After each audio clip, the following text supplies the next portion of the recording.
How are ya? My name? Manny. Yeah, for Manny on the Fly. You want to talk? Sure. Oh, leaves falling everywhere.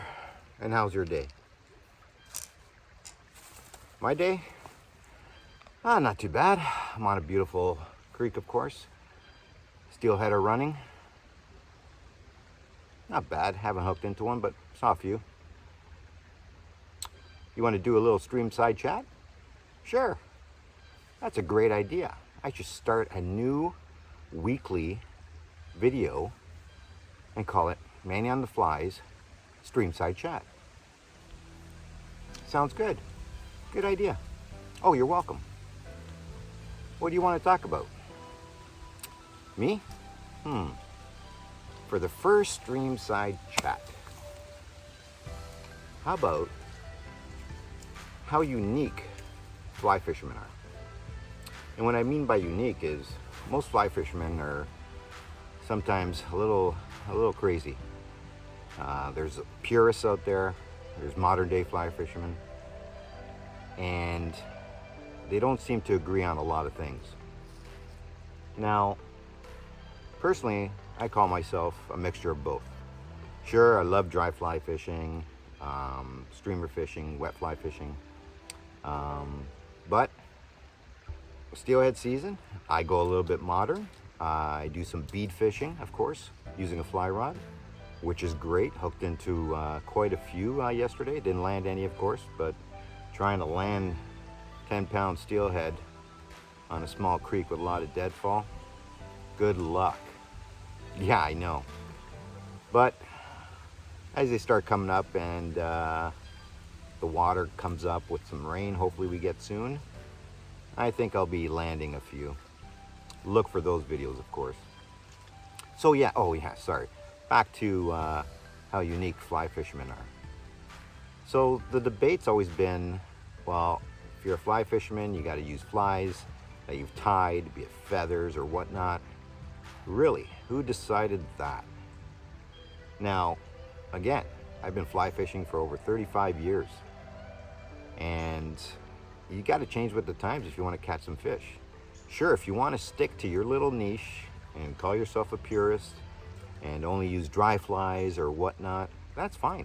Hey, all the power to you. It's great. Been there, done that, still do.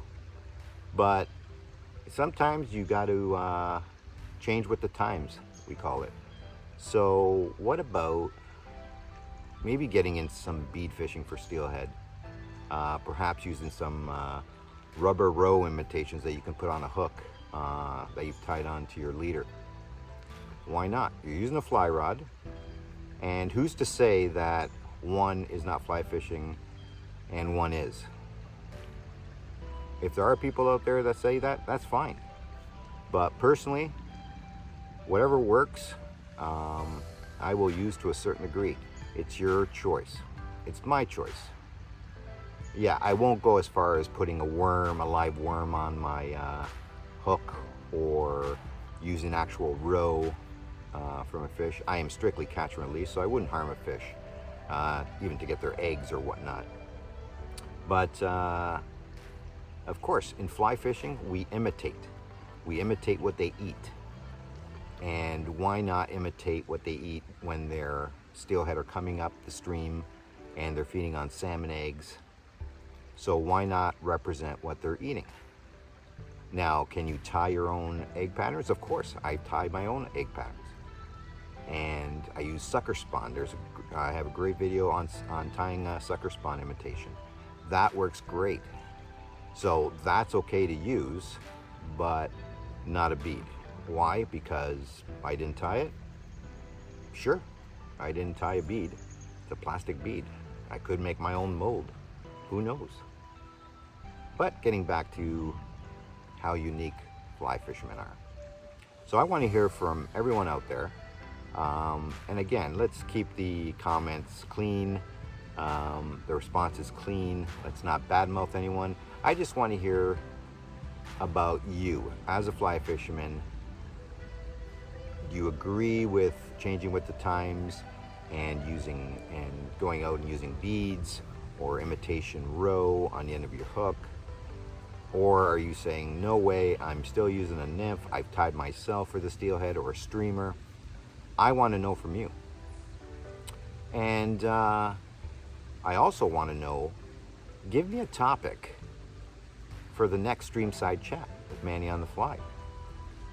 And I will post it on my website, and I will give that individual kudos on their idea for the next Streamside Chat, and perhaps we can do something live with that individual.